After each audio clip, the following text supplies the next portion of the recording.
It's not actually a small thing when some grand United Nations panjandrum surveys the world from his swanky office in Geneva and decides to put his thumb on the scale of free speech like this. No, it is no small thing. And, you know, typically you would expect the UN Commissioner for Human Rights to stand up for free speech, which is, after all, probably the most important human right, because without it, none of the others have much meaning, have much point. Well, you can't, if you don't have free speech, you can't argue for all the other rights. Exactly.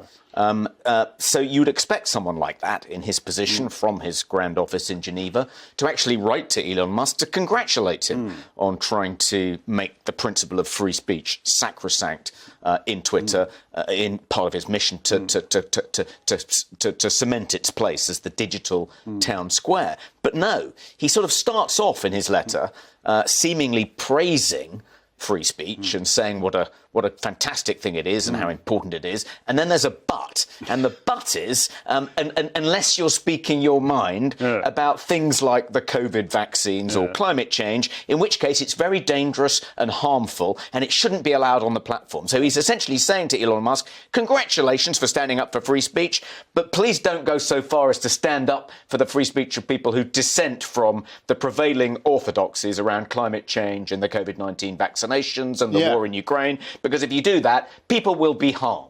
It's actually incredible, isn't it? The whole thing, you know, when I got into free speech wars, you know, in the early years of this century, people did actually used to say, oh, well, I love that apocryphal line of Voltaire's, I disagree with what you say, but I would fight to the death to defend your right. They don't even bother with any of that now. This guy is basically just saying there's an official view of COVID vaccines, and you can't dissent from that.